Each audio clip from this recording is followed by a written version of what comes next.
Hi friends, வீரத்துக்கும் பாசத்துக்கும் பேர் பெற்ற ஊர் தாங்க மதுரை. வெளிநாட்டு பயணியர்லேருந்து நம் நாட்டினர் வர சுற்றுலா போகணுன்னு ஆசைப்படுற எல்லாரும் போகிற ஊர் ஃபஸ்ட்டு இந்த மதுரை தாங்க.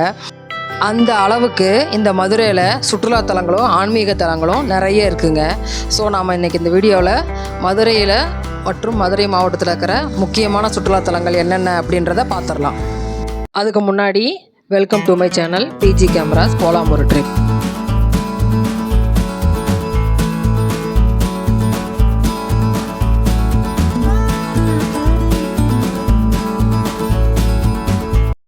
முதல்ல மதுரையை பற்றி கொஞ்சம். தமிழ்நாட்டில் உள்ள பெரிய நகரங்களில் முக்கியமான நகரங்க மதுரை. இது நகர்ப்புற பரப்பளவு மற்றும் மக்கள் தொகையில் சென்னை, கோவைக்கு அடுத்து 3வது நகரமாக இருக்குங்க.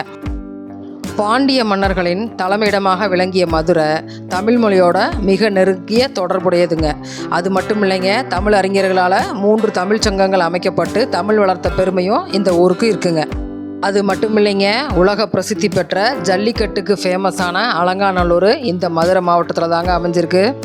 கோவில் மாநகரம் அப்படின்னு அழைக்கப்படுற இந்த மதுரையில் கோவில்களுக்கும் சுற்றுலாத்தலங்களுக்கும் பஞ்சமே இல்லைங்க. அதை ஃபுல்லாக பார்த்தா நம்ம வீடியோவுக்கு வந்து 1/2 hourக்கு மேலே போட வேண்டியிருக்கோம். ஸோ அதில் நம்ம வந்து முக்கியமாக இருக்கிற இடங்களை பற்றி மட்டும் பார்க்கலாங்க.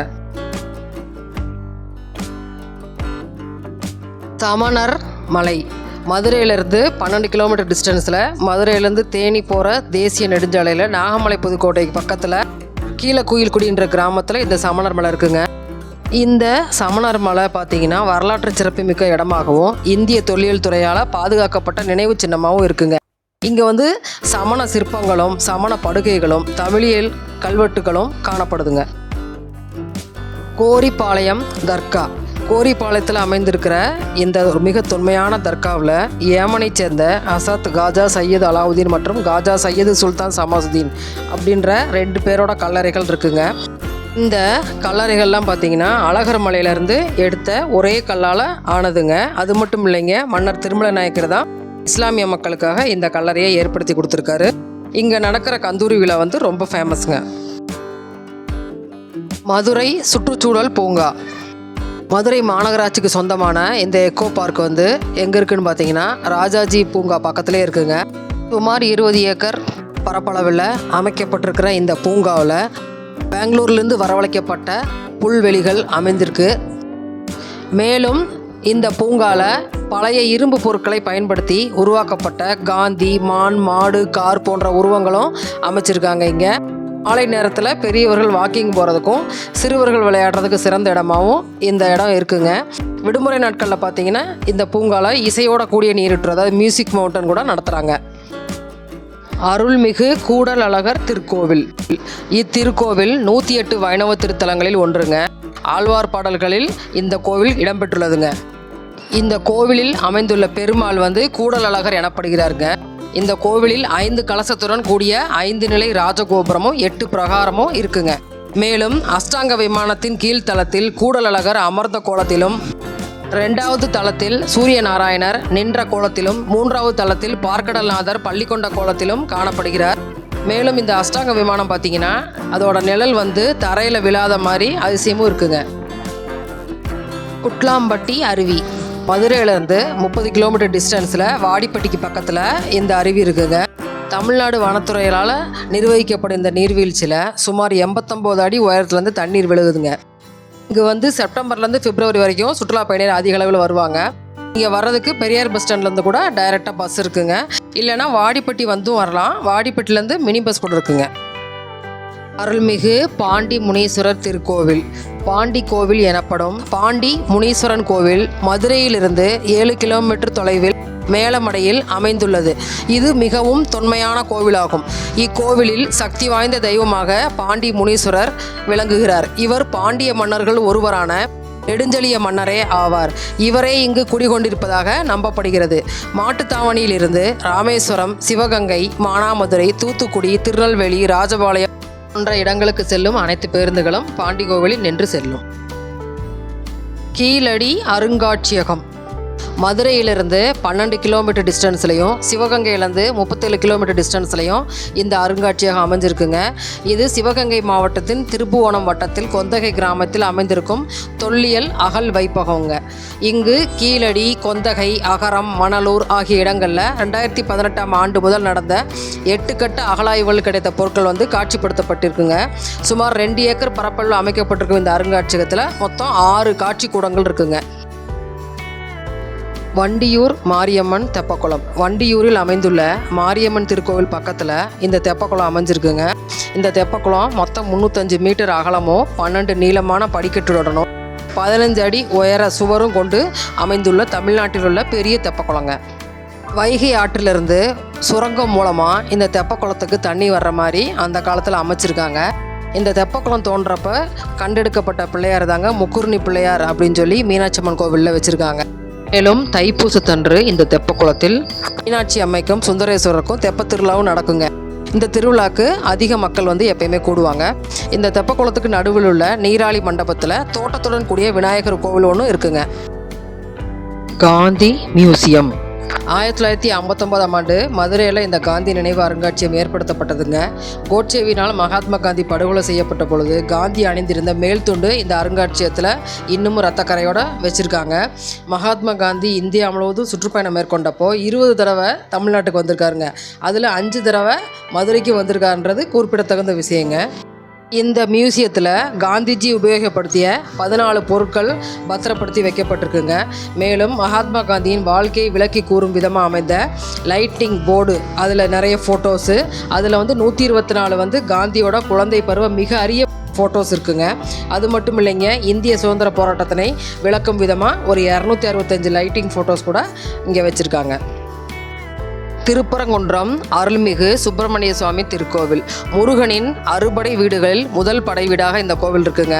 இது மதுரைக்கு தென்மேற்கில் 8 கிலோமீட்டர் டிஸ்டன்ஸில் இருக்குது. மேலும் இங்குதான் முருகன் தெய்வானையை திருமணம் செய்து கொண்டதா நிகழ்வு நடந்ததாகவும் புராணங்கள் சொல்கின்றன. இந்த கோவிலில் முருகர் மணக்கோலத்தில் காட்சி தராருங்க. அது மட்டும் இல்லைங்க, இந்த கோவிலோட கருவறை ஒரு குகை கோவில். கருவறையில் 5 குகைகள் மலையை குடைஞ்சு அமைக்கப்பட்டிருக்குங்க. கோவிலில் சுப்பிரமணிய சுவாமி, துர்கா, கற்பக விநாயகர், சத்தியகிரீஸ்வரர், பவளக்கனிவாய் பெருமாள் போன்றோருக்கு மொத்தம் 5 சன்னதிகள் இடம்பெற்றிருக்கு. மேலும் திருப்பரங்குன்றம் மலை உச்சியில் காசி விஸ்வநாதருக்குன்னு ஒரு தனி கோவில் ஒன்று இருக்குங்க. அதிசயம் தீம் பார்க்.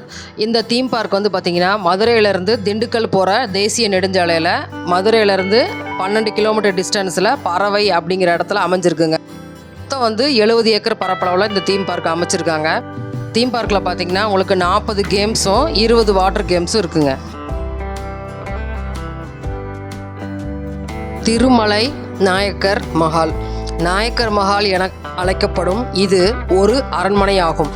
இதை மதுரையை ஆண்ட நாயக்க மன்னர்கள் ஒருவரான திருமலை நாயக்கர் 1636ஆம் ஆண்டு கட்டுவித்தார். இந்த மஹாலானது மீனாட்சி அம்மன் கோவிலேருந்து 2 கிலோமீட்டர் டிஸ்டன்ஸில் இருக்குங்க. இந்த அரண்மனையானது இத்தாலிய கட்டிடக் கலைஞர் இந்தோ சரசனிக் பாணியில் கட்டியிருக்காருங்க. மேலும் இந்த கட்டடத்தில் 4இல் 1 பகுதி தான் தற்போது மிச்சம் இருக்கிறதாகவும் சொல்கிறாங்க. தொல்லியல் துறையால் பாதுகாக்கப்படும் இந்த அரண்மனையானது 58 அடி உயரமும் 248 பிரம்மாண்ட பெரிய தூண்களையும் கொண்டிருக்கு. இந்த அரண்மனையோட மேற்கூரையில் சிவன், விஷ்ணு பற்றிய புராண காட்சிகள் ஓவியமாக சித்தரிக்கப்பட்டிருக்கு. இந்த மஹாலானது 1971ஆம் ஆண்டு முதல் தேசிய நினைவு சின்னமாகவும் அறிவிக்கப்பட்டிருக்கு. வெளிநாட்டு பயணியர் அதிக அளவில் இந்த மஹாலை பார்க்கறதுக்காக வருவாங்க. அதனால் சுற்றுலா வளர்ச்சிக்காக 1981ஆம் ஆண்டு முதல் ஒளி காட்சியும் நாள்தோறும் மாலை 6:45 மணிக்கு ஆங்கிலத்திலும் பின் இரவு 8 மணிக்கு தமிழ்லையும் நடக்குதுங்க. அருள்மிகு சோலைமலை முருகன் திருக்கோவில். முருகனின் அறுபடை வீடுகளில் 6வது படை வீடாக இந்த கோவில் இருக்குங்க. மதுரையிலேருந்து 21 கிலோமீட்டர் டிஸ்டன்ஸில் அழகர் மலையில் இருக்குங்க.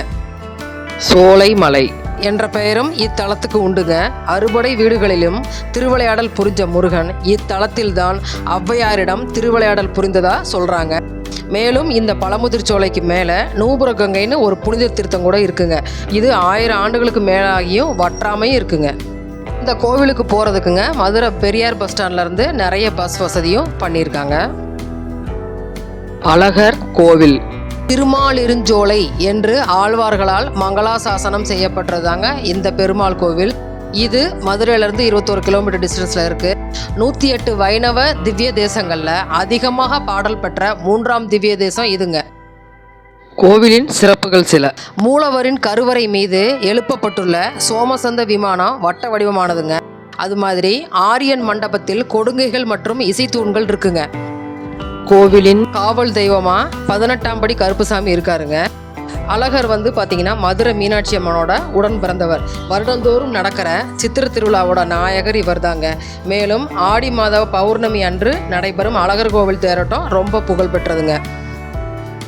ஃபைனலாக அருள்மிகு மீனாட்சி அம்மன் திருக்கோவில் மதுரைக்கு மட்டும் இல்லைங்க, தமிழகத்துக்கே ஒரு அடையாளமாக இந்த மீனாட்சி அம்மன் திருக்கோவில் அமைஞ்சிருக்கு. மதுரைக்காரர்கள் மட்டுமல்லாமல் இந்தியாவை பெருமை கொள்ளும் பல சிறப்பம்சங்களை இந்த கோவில் கொண்டிருக்குங்க. வீட்டில் என்ன ஆட்சி நடக்குது, சிதம்பரமா இல்லை மதுரையா அப்படின்னு நார்மலாக கேட்பாங்க. அந்தளவுக்கு மீனாட்சி ஆட்சி செலுத்த இடம் தாங்க இந்த மதுரை. இந்த கோவிலில் முதன்மையாக சுந்தரேஸ்வரர் வீட்டு இருந்தாலும் முதல்ல மீனாட்சி அம்மனை தரிசித்து விட்டு பின் சுந்தரேஸ்வரை தரிசிக்கும் பழக்கம் இந்த கோவிலில் இருக்குங்க. இந்த அளவுக்கு பெண் சக்திக்கு முன்னுரிமை கொடுத்த இடங்க இந்த இடம். மேலும் தமிழ்நாட்டையே திரும்பி பார்க்க வைக்கும் சித்திர திருவிழாவில் மீனாட்சி அம்மன் திருக்கல்யாணம், பட்டாபிஷேகம், திருத்தேர் பவனி போன்றவையெல்லாம் ரொம்ப புகழ் பெற்றவைங்க. இந்த கோவிலானது சுமார் 2300 முதல் 3600 ஆண்டுகளுக்கு முன்னதே கட்டப்பட்டதாக கருதப்படுதுங்க. மேலும் சுந்தரேஸ்வரருக்கு மேலே உள்ள விமானம் இந்திரனால் அமைக்கப்பட்டதுங்க. இங்கே இருக்கிற மீனாட்சி அம்மன் சிலை முழுவதும் மரகத கல்லால் ஆனதுங்க. இங்கு மீனாட்சி தொக்கநாதரை தரிசித்தால் மோட்சம் கிடைக்கும் அப்படின்னு ஒரு நம்பிக்கையும் இருக்குங்க. அது மட்டும் இல்லைங்க, சுவாமி சன்னதிக்குள்ளே போகிறதுக்கு முன்னாடி வலது பக்கத்தில் நடராஜர் சிலை இருக்குங்க. அந்த நடராஜர் பார்த்தீங்கன்னா மற்ற கோவிலில் இருக்கிற மாதிரி இல்லாமல் இடது காலுக்கு பதிலாக வலது காலை தூக்கி நடனம் ஆடுவாருங்க.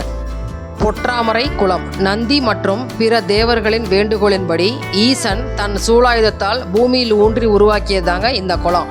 மேலும் இந்திரன் தான் பூஜிப்பதற்காக பொன்னாலான தாமரையை பெற்றதும் இங்குதாங்க. ஆயிரங்கால் மண்டபம். சுவாமி சன்னதிக்கு இடது பக்கத்தில் இந்த ஆயிரங்கால் மண்டபம் இருக்குங்க. இது கோவிலோட மற்ற மண்டபங்களோட ரொம்ப பெருசுங்க. மேலும் இந்த கோவிலில் உள்ள சிலைகள்லாம் பார்த்தீங்கன்னா உங்களுக்கு இயல், இசை, நாடகம் அப்படின்ற 3 தமிழையும் விவரிக்கும் விதமாக அமைச்சிருக்காங்க. இங்கு அமைந்திருக்கும் மீனாட்சி அம்மன் தாயுள்ளம் கொண்டவளுங்க. யார் எதை வேண்டினாலும் அதை அவர்களுக்கு வழங்குவதோட சகல ஐஸ்வர்யங்களையும் வழங்கக்கூடியவர். மதுரை மற்றும் மதுரையை சுற்றியுள்ள மக்கள் எந்த ஒரு நல்ல செயல் செய்கிறதுக்கு முன்னாடியும் மதுரை மீனாட்சியை தரிசித்து விட்டு அப்புறமா அந்த செயல் செய்கிறத வழக்கமாக வச்சுருக்காங்க. இந்த வீடியோவை பார்த்த உங்களுக்கும் உங்கள் குடும்பத்தாருக்கும் அந்த மீனாட்சியின் திரு அருள் முழுமையாக கிடைக்க வாழ்த்துறோம். நன்றிங்க.